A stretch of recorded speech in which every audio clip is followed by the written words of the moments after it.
Tuesday, 12:30, and wherever you are in the world, I hope that your day and your life are going fabulously. And this week on the Mindset Michele TV show, we have another extra special guest for you. Hello, James. Hi, Michele. Thank you for allowing me to be here today, and I'm super excited for our conversation. So am I, James. James is known as a reconnection specialist, but he didn't quite start off. He didn't come out of the womb going, "Oh, I'm going to be a reconnection specialist." James started off in the health and fitness space and then has had a really incredible journey along with his wife, Nat, and through different businesses since he was 17 years old. So for the past 28 years, and you don't look that old, James, at all, which is really wonderful. It must have been because you started off in the health space. But for the past 28 years, he's grown and sold a number of businesses and is now specializing in this area of reconnection. And I, like you, am so fascinated to find out a little bit more. So please, James, tell us a little bit more about who you are and what your background is. Thank you, Michele. And once again, really appreciate being here today. You know, I think for me, the journey started when I was 5. And that journey started when my dad left. My mum had 4 kids. I have got 3 amazing sisters and myself. Yes, I was spoilt being the only boy. I'll admit that. But what happened was there was a really disconnection in the family unit. Dad left. Mum raised us. Yes, we saw Dad every second weekend, but it was a real disconnection.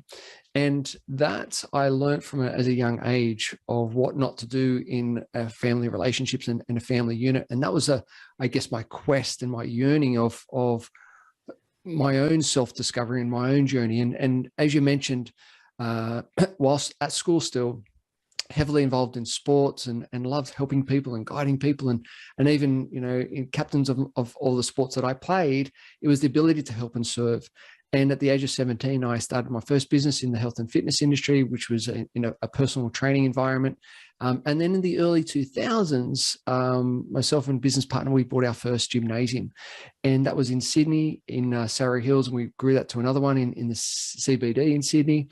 And throughout that time, it was a beautiful journey. We were voted #1 fitness center in Australia. I was voted twice personal trainer in Australia, best personal trainer in Australia, won numerous business awards. And it was a beautiful journey. It wasn't a Globo gym, but it wasn't personal training studio. It was a nice in between.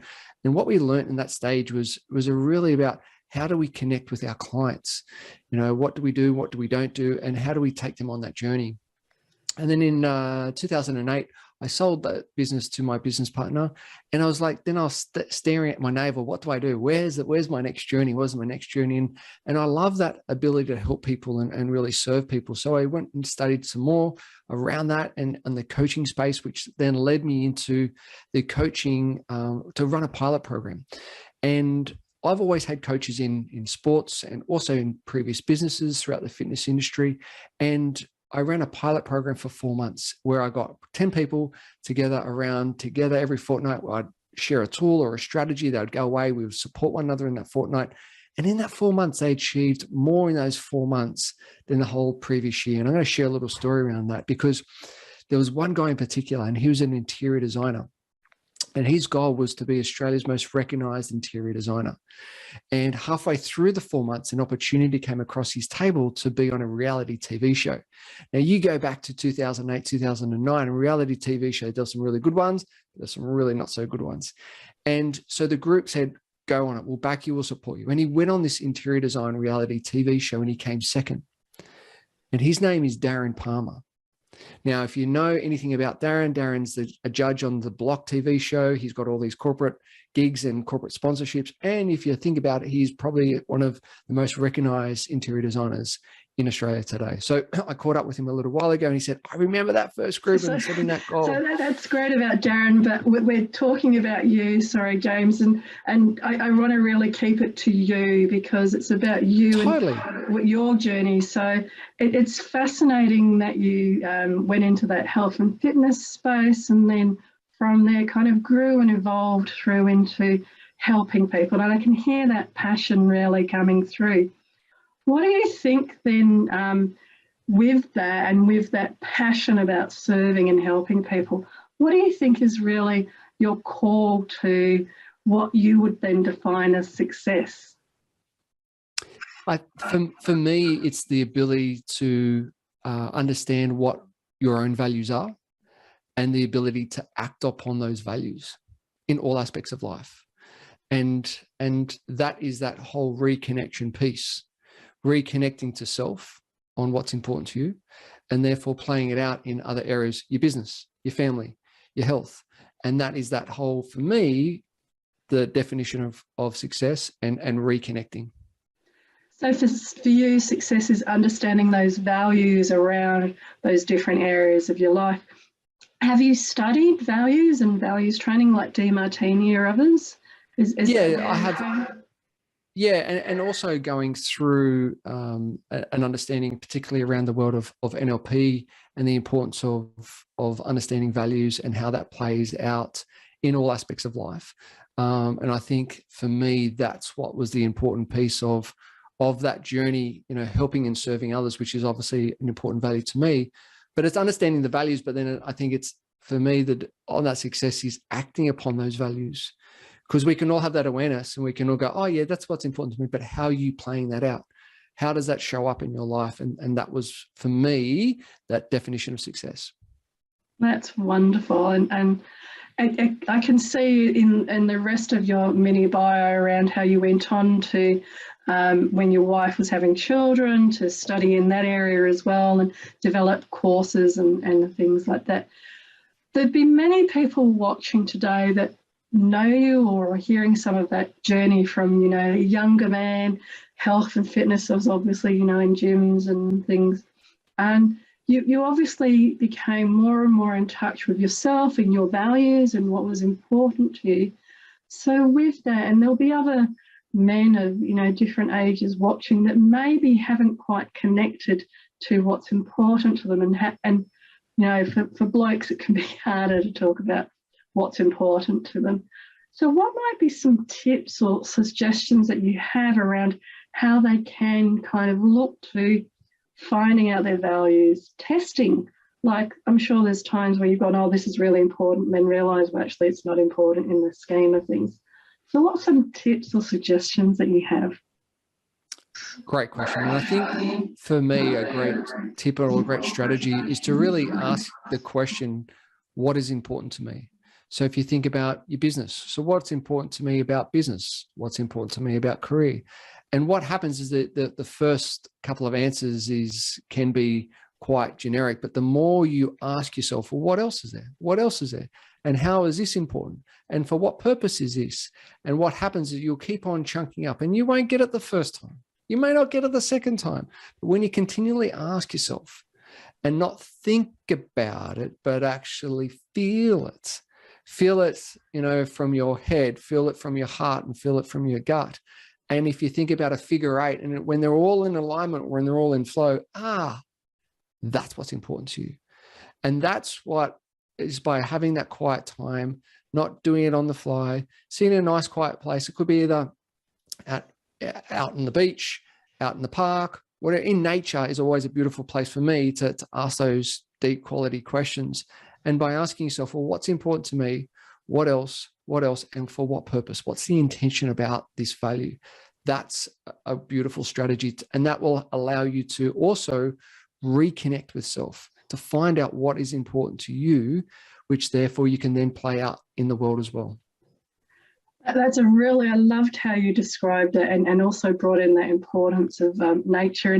And you also quite rightly pointed out earlier about how you'd had coaches throughout your sports, and that had helped you understand to have coaches through other things. And I think when people are looking at their value systems and going on that journey, that's where a coach can actually really help as well, because other people that have already been through that process with people that aren't used to going through it can really help with some of those blockages and those I don't know that I'm sure you've come across as well.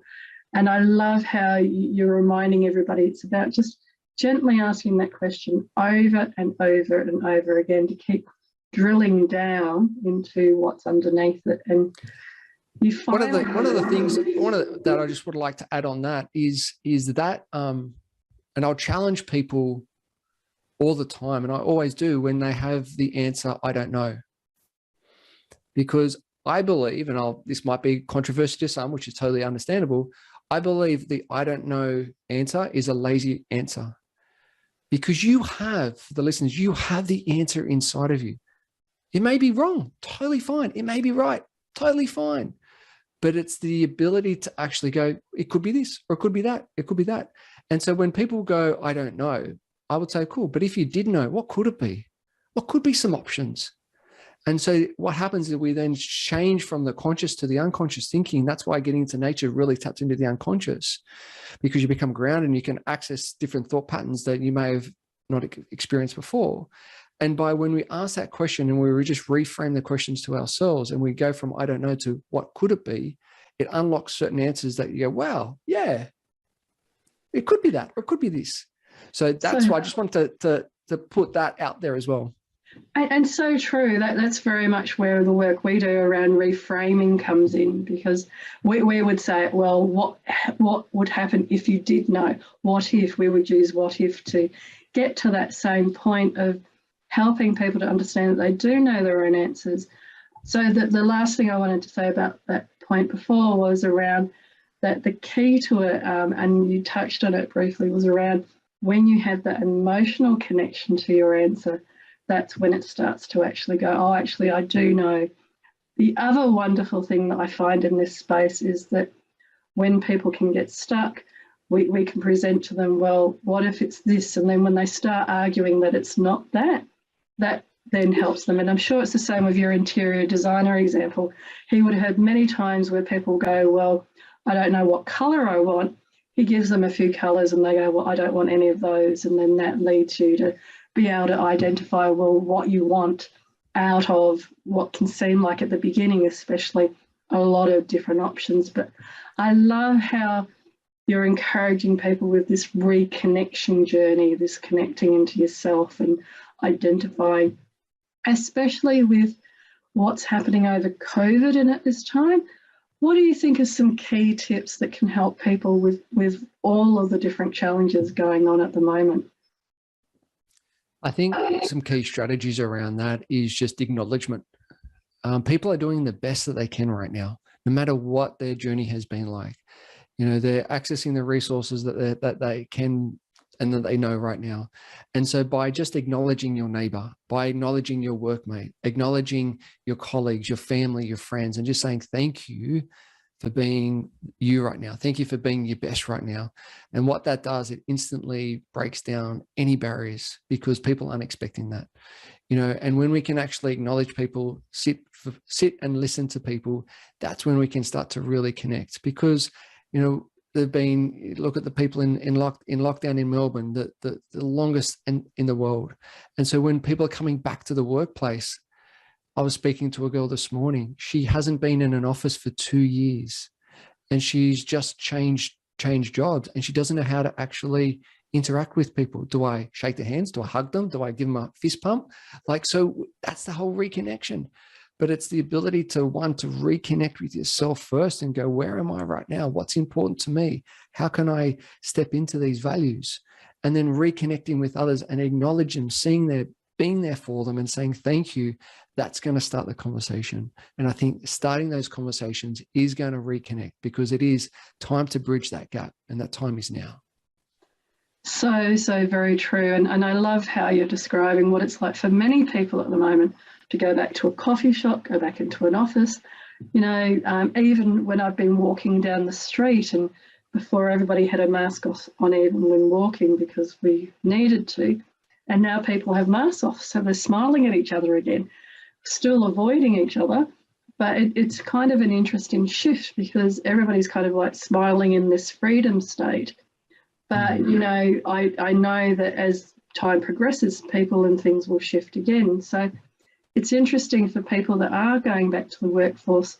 I like how you touched on reconnecting to what they want to be doing and what they feel about it. You know, do you feel okay if everybody comes and touches you?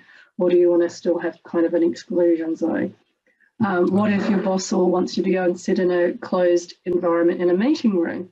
Are you comfortable with that? So it's interesting how communication and being able to explain or explore, probably is a better word, what's going on for you is a really important part of that. What do you think, because we both work with a lot of leaders as well, what are some tips that you would give to leaders around this space? For my recommendation for leaders around this space is the ability to reconnect with your teams through the art of listening. And just by, this is what you do amazingly, Michele, is the art of questions. And so asking good quality questions, because my belief is good quality questions equals good quality results.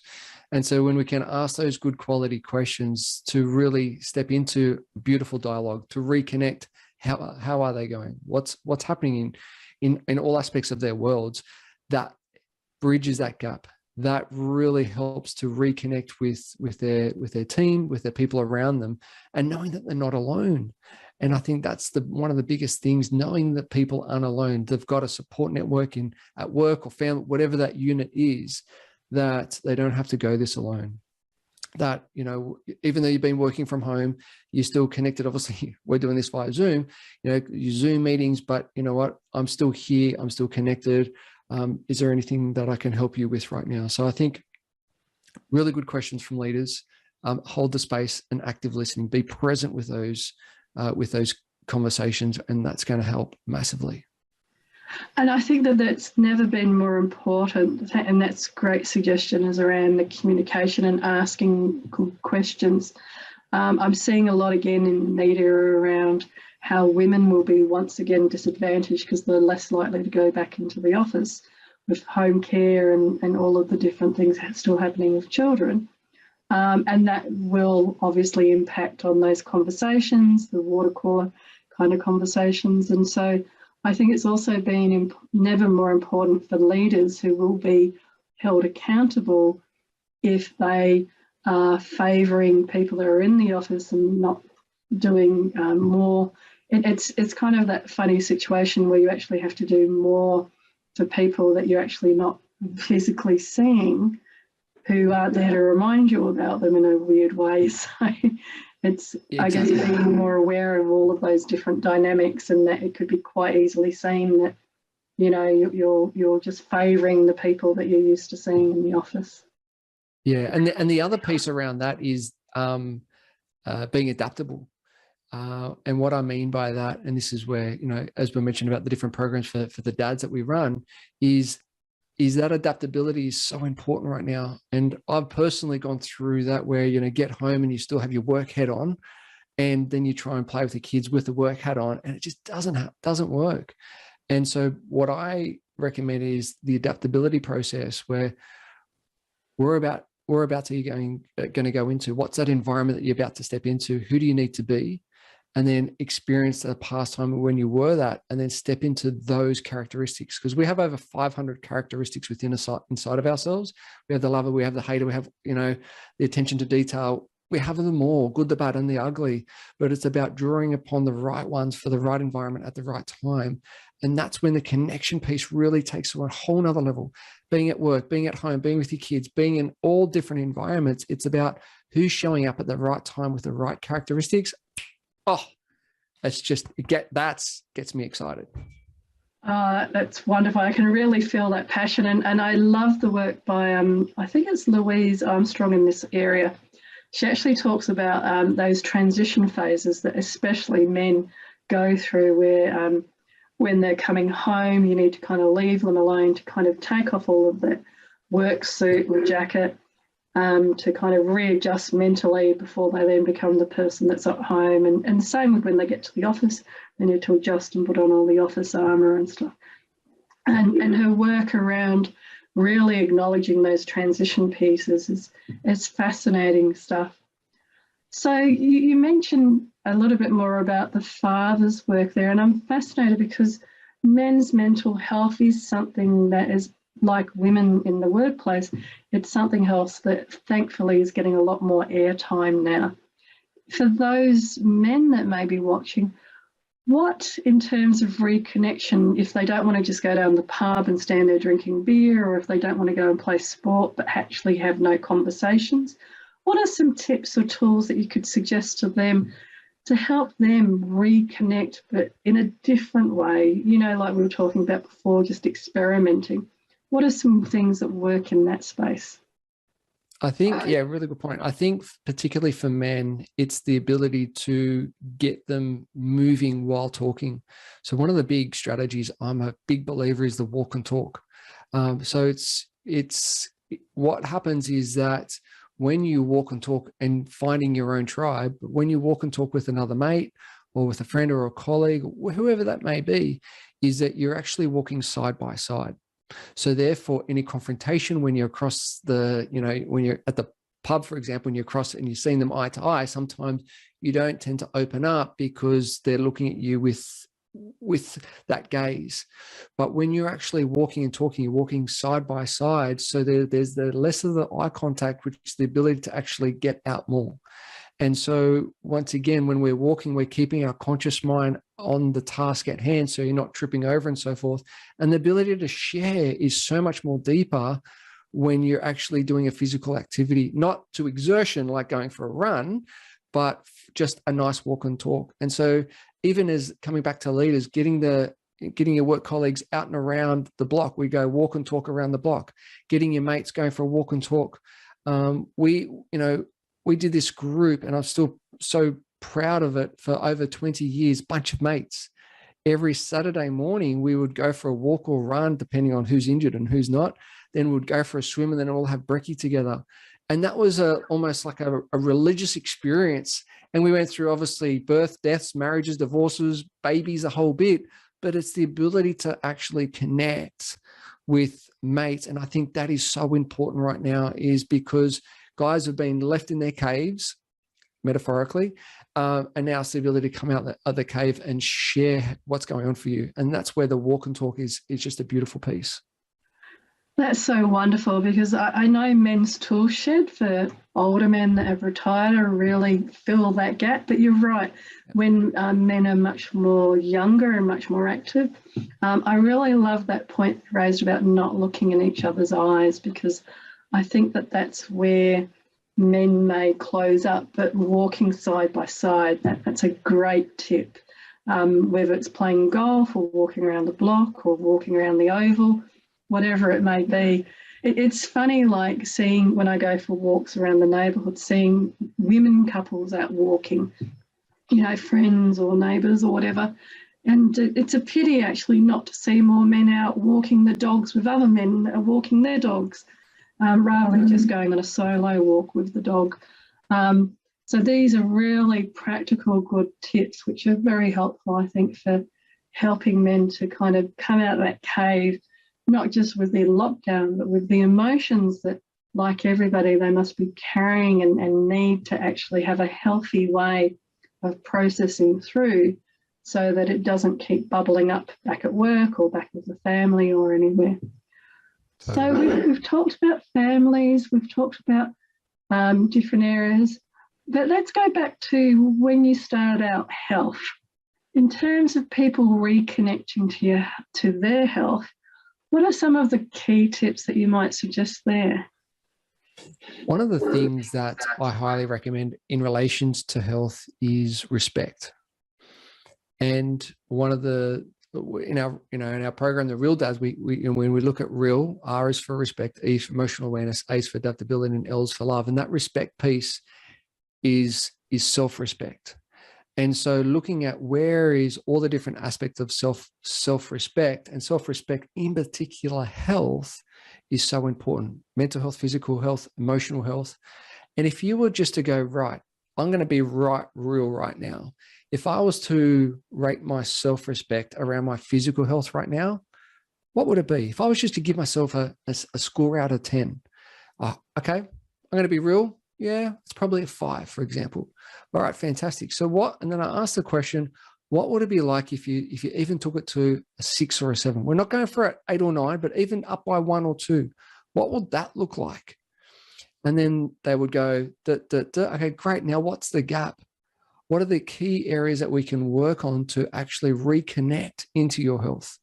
What does that need to look like? And so now they've got an action plan. And us blokes, like a step-by-step list to do, right? Women are amazing because they can multitask so much more easier.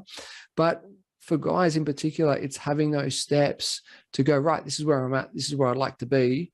And here's a little roadmap on what I can do. And so that's the ability to reconnect with health. And when we look at respect, that's a beautiful segue into look at all aspects of self-respect when it comes to health, physical, mental, emotional, and what can I do? Even maybe one or two things around increasing your health mentally, or increasing your health emotionally, increasing your health physically, and start there. It's not about changing everything overnight, but it's just choosing one or two things that you can do consistently and then build upon there. And I think you're so right. As people go back to the office, one of the things in Australia, as we both know, is that the drinking culture, and for men in particular, is a very big part of that networking and that bonding.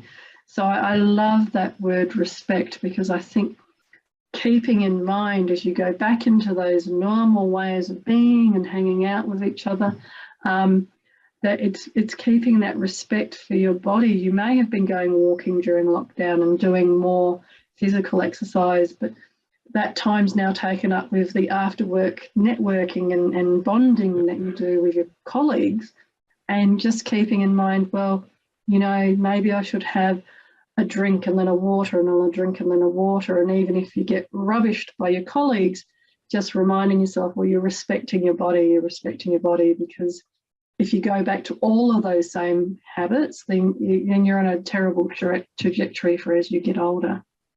Well, the thing is, Michelle, around that, like, it's a really good point. Last year in October, there was a bunch of us that did a challenge together, and one of those aspects was no alcohol. And so for 75 days, we didn't drink, and there was a bunch of other daily tasks we had to do. And from that, the clarity of mind was just phenomenal. The recovery, the less of the inflammation from training, and just the connection with family, with friends, with loved ones, with work, with clients. It was just beautiful. And so that's been carried on. So it's been no alcohol since then. And a lot of other friends and clients have done the same. And what happens, and what we're noticing, is as you go back to work, those external pressures are creeping in. And so it's, how do people navigate through that? You know, where are you not respecting self to go, oh, I'll just have one, and that leads to two, and then that leads to what happened the rest of the night. But it's the ability to actually go, well, coming back to your values, re-looping back into your values is what's important to you. Is health important to you? So how do you have a conversation, a courageous conversation with your work colleagues that are going, come on, let's go. But it's coming back to what is important to you. And if going out and have a good time and having lots of drinks is important to you as well, fantastic. But once again, coming back to that core of really understanding that aspect, I think you'll be fine in no matter what decision you make. Well, a great way of giving other hints and suggestions as people are going back. So if people wanted to connect in with you more and find out more about this, what's the best way to do that, James? Love to. So over at LinkedIn, just James Short on there, and also all the other social handles, just search James Short, and also our website, which is theparentsnest.com.au. Fabulous. And I love asking this question. If there was one thing that you would say to your younger self, the young guy, the 17-year-old starting his personal training business, what piece of advice would you give him? That's a really good question. More courageous conversations. Fabulous. Yep. Well, I hate to wrap it up, but we're just about at time, and I wanted to just give a quick call out to your fabulous charity that you support as well, the Business of Smiles. Do you want to quickly let people know about that as well, James? Yes, fantastic. Thanks, Michelle. So the website is ihopeyouaresmiling.com, and a good buddy of mine, Scott Carson, we're on a mission to run from Sydney to Melbourne, 1,300 kilometers, to start 10,000 conversations, because the ability, our motto is, it's time to reconnect. It's time to bridge the gap. And that time is now, and all starts with a smile. And, we have these beautiful, smiling shirts and the socks as well, that we're handing out, these 10,000 pairs of socks to start these conversations around the mental health crisis that's happening here in Australia. And so we're on a mission to raise some awareness around that and start the conversation. So come and follow us. We're on Facebook as well. Join us on the journey. There's lots of different events that we're having between now and then. And get yourself a pair of socks. Fabulous. I'm looking forward to getting those socks, James. And thank you so much for being a guest on the show today, and for all of the incredible tips and tools that you've shared with everybody. And thank you so much for today, James. Thank you, Michelle. Much appreciated. And to everybody watching, it's been such a fabulous show again today. I hope that you've enjoyed it as much as I have, talking through different practical tips and ways that you too can keep building your mental wellness and also your success mindset. But for now, until next week, from my heart to your heart, be great, be fabulous, and be you.